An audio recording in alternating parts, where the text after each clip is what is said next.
My name's Timothy, and this is my story. I grew up good mostly until my parents got divorced, and I went to live with my mom.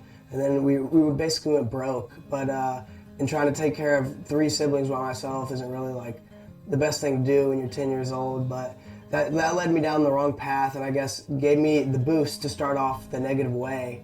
And I didn't know it was right at a young age, so I guess you could say that. Well, really, I think one of my biggest things was the people that I hung around with. I was hanging around with people that were involved with gangs, and I got involved with that myself. And then I started getting into drugs and drinking a lot. I think drinking led to the downfall of me because I couldn't control myself while I was doing that. And I was just crazy and out of it. And I think that was what really led me to come here. Well, it would make them not want to be around me at all. Even the people that care about me the most would want to stay away from me. And like there was a point in time where they would want to be around me just to make sure that I wasn't doing anything. But once it got too bad, they were like, they didn't even want to be around me. They just gave up. They quit caring, and I just had to take care of myself, basically.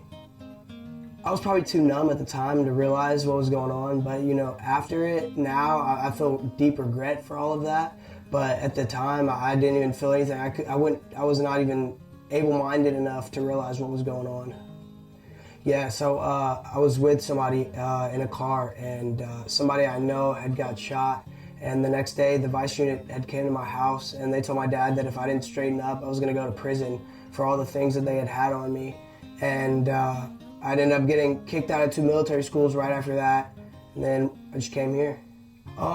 It was like my last option, you know. It was my option, or it was here or juvenile, and then that would have led to prison.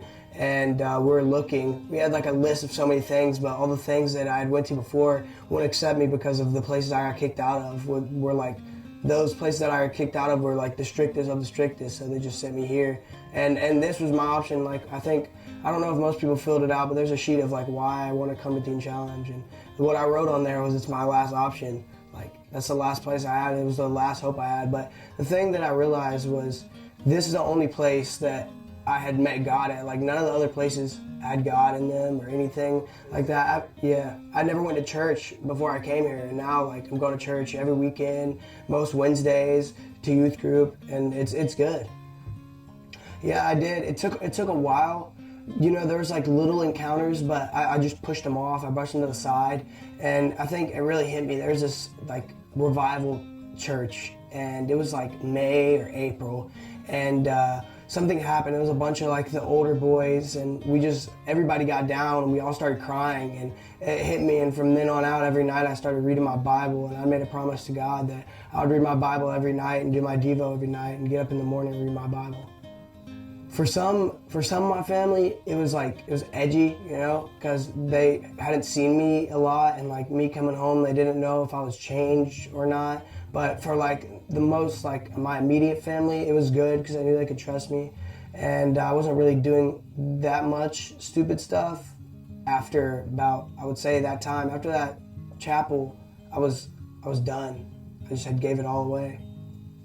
I wish I would have done better and gave it all up to God earlier on, because I could have got so much more out of it than what I got out of it now. But I guess we all have a path that God puts us on, and I guess that was my path.